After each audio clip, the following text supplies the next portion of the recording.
Alright, I got some coins from the bank.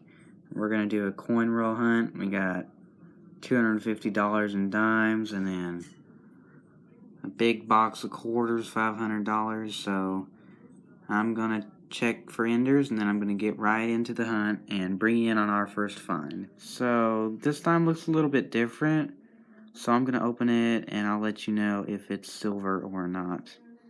Guys, roll 18. It looks like we're going to do it. It looks like we're going to get a silver dime. And that is a war edge. So let's pull it out and see what we got. That's got to be silver.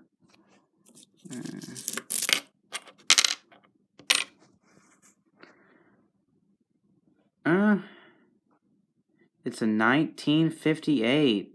Not a mercury dime, but we'll take it. That's a $2 coin all day.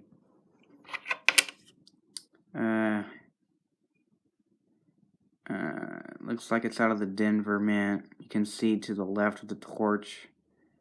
It's not focusing great, but there's a D to the left of the torch.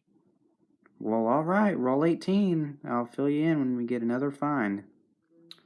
So it looks like we have an unusually thick rim right in the center of the screen. It looks like maybe somebody sanded this coin down. I don't know. Let's take a look.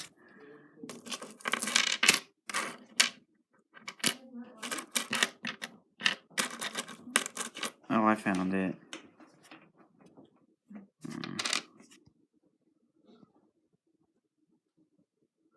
Yeah, it looks like just a 2013 filly. Somebody's obviously sanded down the edge. But I'm just going to throw it back. Alright, pull you in on the next find. Well, the dimes are done, but we got a 1958 silver dime. Now it's time to move on to the quarters, and after that, I'll add some half-dollar boxes to this video. Well, alright, I'll pull you in on our first find. Well, that quarter box was pretty much a skunk, but I did find this uncirculated 1982 quarter, and the mintage on these is high, but it's really hard to find them in mint state anymore.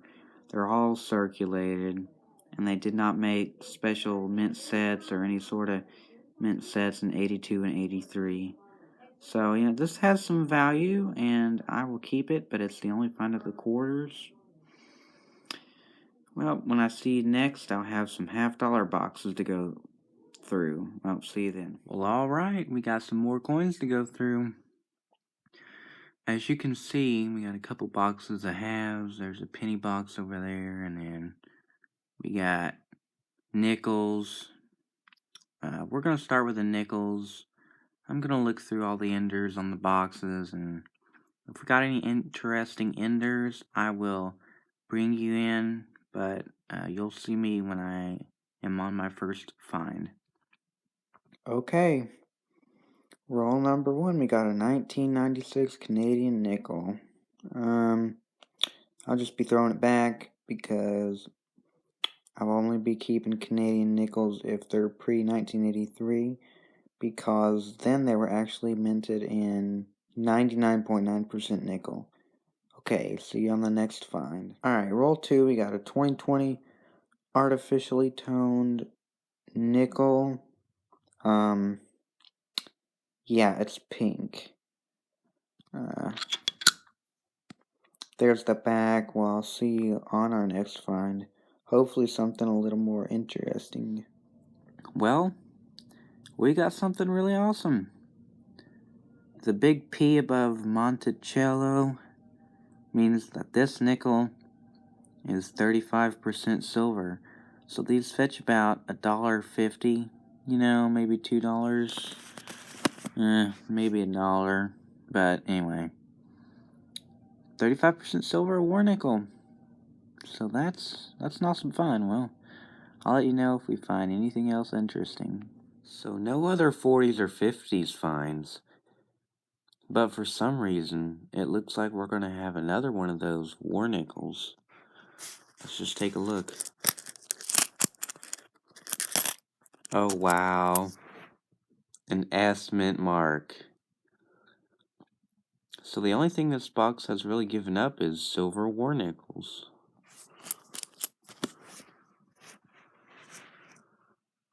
Let's see. Yeah, 1945. So what we have here is a 1945 San Francisco Mint silver war nickel.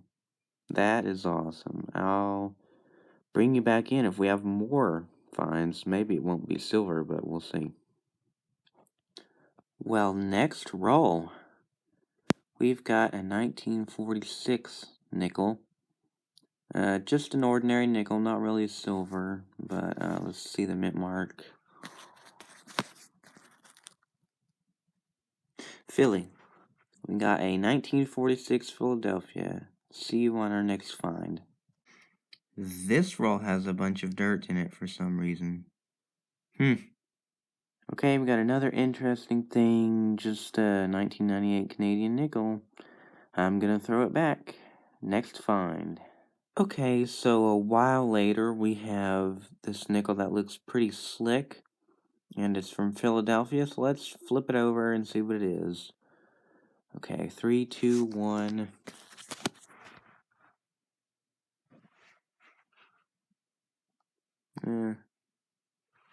Hold on. Yeah, it looks like a 1941. Okay, 1941. Well, that's pretty cool. See you on our next find. Nothing big, just another 1941 nickel. I'm just gonna throw it back, but let's see the mint mark.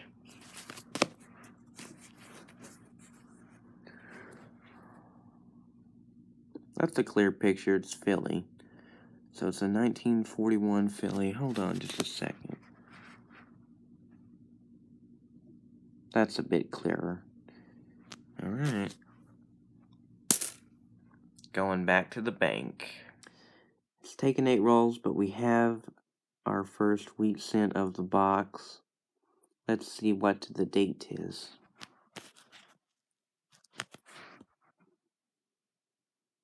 A 1952D. See you on the next one. Roll 22, and it looks like we're going to have a wheat cent. This box has been real slow.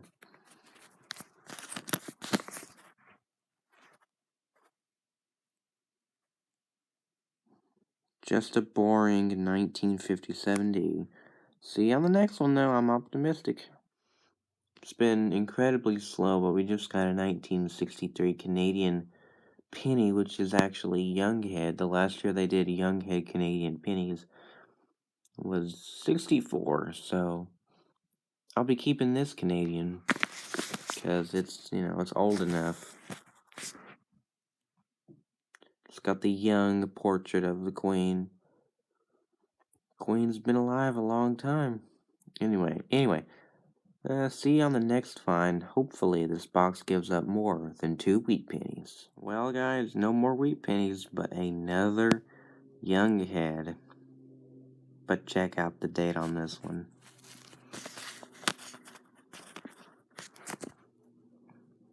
$1957. Anyway, to me that makes up for the box being slow.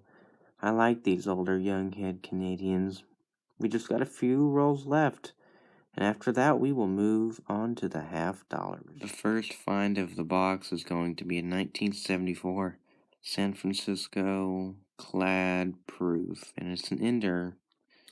Alright, well here's this proof. It's not the prettiest, but it's a proof and it was an ender. And I'm going to throw it back and it's going back to the bank. Alright. Well, we're into box 2 of the $50 hunt, and we have a 2020 Denver, not intended for circulation. However, 2021 is intended for circulation.